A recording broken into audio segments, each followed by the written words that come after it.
ओम संसार वृक्ष समारूढ़ा पतन्ति नरकार्णवे येन धृतमिदं विश्वं तस्मै श्री गुरवे नमः। अखण्डमण्डलाकारं व्यापतं येन चराचरं तत्पदं दर्शितं येन तस्मै श्री गुरवे नमः। ओम नमो श्री भगवते प्रणवाय। ओम अहेतुकीं प्रेम घन दिव्यमूर्तिम् आचार्य रूपं श्री प्रणवं नमामि। त्वमेव माता च पिता त्वमेव, त्वमेव बन्धुश्च सखा त्वमेव, त्वमेव विद्या द्रविणं त्वमेव, त्वमेव सर्वं मम देव देव, त्वमेव सर्वं मम देव देव, त्वमेव सर्वं मम देव देव। শক্তি পুরুষোত্তম কথা ইউটিউব চ্যানেলের এই অনুপম যাত্রায় চণ্ডী চিন্তার যাত্রায় আপনাদের প্রত্যেককে স্বাগত। আপনারা যারা আমাদের চণ্ডী চিন্তা শুনছেন তাদের নিয়মিত ভিডিওর আপডেট পাওয়ার জন্য আপনাদের অনুরোধ করছি যাতে আপনারা চ্যানেলটিকে সাবস্ক্রাইব করেন ও বেল আইকনটিকে প্রেস করে রাখেন। তো আমরা প্রথম অধ্যায়ের 4 নম্বর মন্ত্র আজকে দেখব। শ্রী চণ্ডীর কি বলা হচ্ছে, স্বারোচিষন্তরে পূর্বং চৈত্র বংশ সমুদ্ভব সুরথো নাম রাজাভূত সমস্তে ক্ষিতিমণ্ডলে। বলছেন আবার পড়ি, স্বারোচিষন্তরে পূর্বং চৈত্র বংশ সমুদ্ভব সুরথো নাম রাজাভূত সমস্তে ক্ষিতিমণ্ডলে। পূর্বকালে সারচিষ মন্বন্তরে চৈত্র বংশ সমুদ্ভূত রাজা সমগ্র ক্ষিতিমণ্ডলের অধিপতি সুরথ নামে এক রাজা ছিলেন। পূর্বকালে সারচিষ মন্বন্তরে চৈত্র বংশ সমুদ্ভূত সমগ্র ক্ষিতিমণ্ডলের অধীশ্বর সুরথ নামে এক রাজা ছিলেন। সারচিষ অর্থাৎ স্বর্গীয় জ্যোতি, অন্তর্দেশ দিব্য জ্যোতি দ্বারা উদ্ভাসিত হলে জীব তখন সুরথ হন। সুরথ মানে কি? যার অন্তর দিব্য জ্যোতি দ্বারা উদ্ভাসিত, দিব্য জ্যোতি দ্বারা উদ্ভাসিত অন্তরে স্বর্গীয় জ্যোতি আছে যার, তাকে সুরথ বলা হচ্ছে। মানে মার হাসিমুখ চিত্তে ভাসে চন্দ্র সম নীল আকাশে। কবি কাজী নজরুল ইসলাম মাতৃসঙ্গীতে, বিখ্যাত মাতৃসঙ্গীত আছে, সেখানে লিখে গেছেন। তো তাকে বলা হচ্ছে সুরথ। তো অন্তর বাহির পূর্ণ করিয়া যে জ্যোতির সাগর উথলিয়া উঠিতেছে, শুধু অন্তর মানে ভেতরটা না, সমগ্র অন্তর মানে আসলে সামগ্রিক ব্যাপারটাকে বলা হচ্ছে। সামগ্রিক ব্যাপারটায় যিনি সেই জ্যোতিকে উপলব্ধি করেছেন, তিনি সেই জ্যোতি দর্শন করেছেন, তিনি হচ্ছেন সুরথ। এখানে এই সারচিষ জ্যোতিটাকে অনেক রকম ভাবে ইন্টারপ্রেট করা যায়। এখানে যোগ শাস্ত্রে একে সুষুম্না নাড়ীভেদ বলে, তন্ত্র একে কুলকুণ্ডলিনীর জাগরণ বলে, পাতঞ্জল যোগ শাস্ত্রে একে বিশকা বা জ্যোতিষ্মতি বৃত্তি বলে, আর বেদান্ত একে চিদাভাস বলে। প্রত্যেকটি সত্য, প্রত্যেকটি ঠিক, কিন্তু প্রত্যেকটির মূলে এই সারচিষত্ব লাভের জন্য সত্য প্রতিষ্ঠা। যেমন শ্রী শ্রী রাম ঠাকুর আমাদের বলতেন সত্যকে ধরে থাকতে হবে, তাই সত্যনারায়ণের পূজা ইত্যাদি তার নাম ইত্যাদি দিয়ে গেছেন। তো সত্যকে ধরে থাকলে সারচিষ জ্যোতি দিয়ে অন্তর পূর্ণ হবে, তখন তিনি সুরথ হবেন। তো এই সুরথ আসলে কে? তো সুরথ আসলে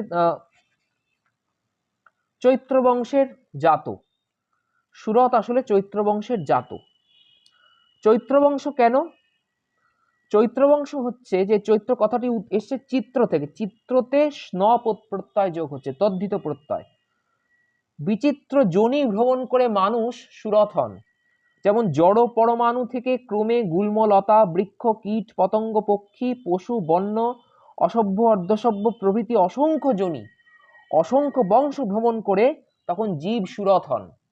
বিচিত্র যোনি ভ্রমণ করছেন, তাই জীব সুরথ হচ্ছেন। তো এখানে সুরথ কথাটা আরেকটি রেফারেন্স দেওয়া যায়, যে কঠোপনিষদে বলছেন যে আত্মানং রথিনং বিদ্ধি দেহস্তু রথমেবচ, মানে আত্মা হচ্ছেন রথী এবং দেহ হচ্ছে রথ। কিরকম রথ? না রথে তু বামনং দৃষ্টা পুনর্জন্ম বিদ্যতে, এমন রথ যে রথে বামন রূপী ভগবানকে দর্শন করলে পুনর্জন্ম হয় না।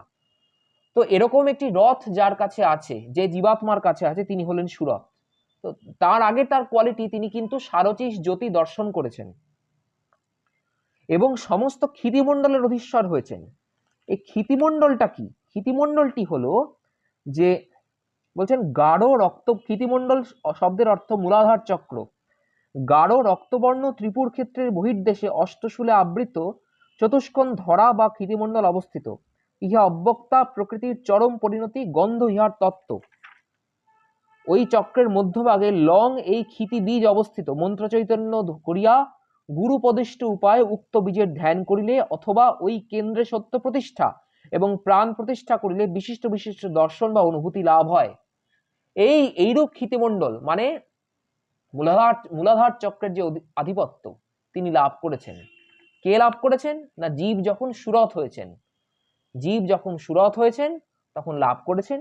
এরম সুরথের কথাই আমরা বলতে চলেছি, এরম সুরথের কথাই আমরা বলতে চলেছি। এইখানে একটি জিনিস যে স্বরচিষেন্তরে অন্তর কথাটি কি? অন্তর কথাটি মানে হচ্ছে যে অন্তর মানে সকলই অন্তর, এখানে বাইরে ভেতরের কোনো ব্যাপার নেই। মানে আমার মনে যদি একটা পাহাড় আমি ভাবতে পারি, তাহলে সেই পাহাড়টিকে দেখলে আমি পাহাড় হিসাবে চিনতে পারবো।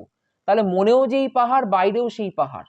আমি যদি একটি অঙ্কের ইকুয়েশন লিখি, একটি এক্সপ্রেশন লিখি কিছু, সেটি মনে আসছিল, সেটা বাইরে ম্যানিফেস্টেড হলো। মানে অন্তর মানে হচ্ছে ভেদটাকে নেই আর কি, সেটা বলা যায় অল পারভেসিভ, সেই ব্যাপারটা হলো অন্তর।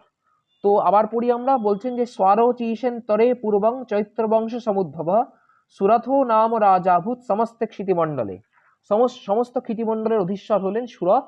তিনি সারচিস অন্তর মানে অন্তরে সারচিস বা স্বর্গীয় জ্যোতি দর্শন করেছেন। তিনি চৈত্র বংশের উদ্ভূত, তিনি সমস্ত ক্ষিতিমণ্ডলের অধীশ্বর হয়েছিলেন। তো বন্ধুরা, আজকে আমরা এখানেই শেষ করছি ভিডিও। আমি ইচ্ছে করেই ছোট বানাচ্ছি যাতে আপনারা প্রত্যেকটি মন্ত্র শোনেন। পরবর্তী এপিসোডে আবার পরের মন্ত্রটি আমরা বলবো। ততদিনের জন্য আমি বিদায় নিচ্ছি। আপনারা ভালো থাকুন, সুস্থ থাকুন। জগৎজননীর রক্ষায় কৃপা আশীর্বাদ সকলের শিরে বর্ষিত হোক। শরণাগতি ভাব নিয়ে থাকুন। শরণাগত দীনার্থ পরিত্রাণ পরায়ণে সর্বস্যার্তি হরে দেবী নারায়ণী নমস্তুতে।